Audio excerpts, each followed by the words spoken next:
زموږ یو ملګری دی ډرایور دی ما ته یې قصه کوله وایي د ملکنډ په ګیرونو کې زه را روان وم زما نه یو سوزکی مخکې شو جینکۍ پکې ناستې وي او دا ډیګونه یې لګولي وو دا سړی ډېر په مستۍ روان و په دې ډرایوینګ دوران کې وایي دا اورټیک یې هم ډېر خطرناک وکړلو او ډېر په مستۍ جینکۍ ورسره وي او په تیز یې ورته دا د ګانو ډیګ لګولی و وایي لږ ساعت بعد چې ورپسې موږ ورورسېدو هغه سوزکی لاندې د ملکنډ د ګیرونو نه غورځېدلی و خو عجیبه خبره دا وه والعیاذ بالله الله دې دې حالت نه موږ وساتي هغه انسانان مړه پراته وو خو هغه ډیګ او ګانې مقشان سټارټ وي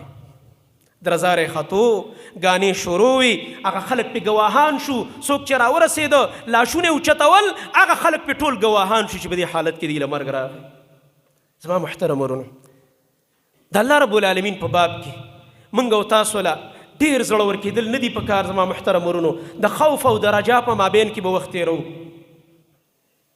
دا زه د خپلو ځوانانو ورونو ته بیا وایم چې د الله پې نعمتونه کړي دي الله ورله ګاډي ورکړي دي او په ګاډي کې ناست او ځان ته سکرین لګولی دی ګانه سټارټ ده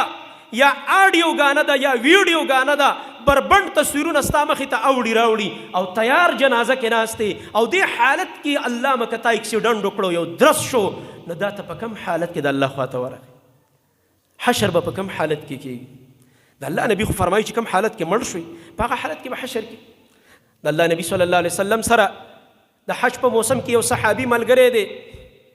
د خپل اوښ نه راپرېوتو سټې مات شو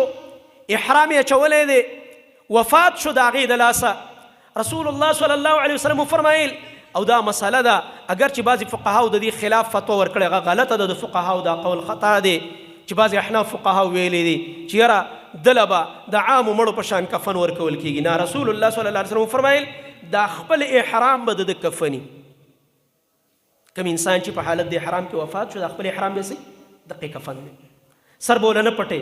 څنګه چې په احرام کې سر پټول نه تاسو که اوس هم وګورئ په حرمینو کې چې کومې جنازې کېږي ویډیوګانې هم شته هغه تاسو چېرته وګورئ یا که څوک تلي یی به دا منظر لیدلی کومې جنازې چې په ګاډو کې راوړي کم کسان چې هغه بغیر د احرام نه وفات یا ټول پټي سر نه خپو پورې ځکه د مړي ادب دا دی ټول بدن بورله پټې خو چې کم کسان په حالت د احرام کې وفات شوي هغوی یې سرونه کولاو ساتلي دا په دغه حدیث عمل نبی علیه السلام فرمایي دا به همدغه شانه خوشبو هم پې مه پورې کوه ځکه د دپاره د جنت خوشبو منتظره ده او بیا د الله نبي فرمایل دا زموږ ملګری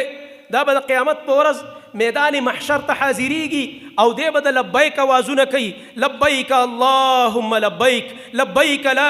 شریک لک لبیک ان الحمد والنعمة لک والملک لا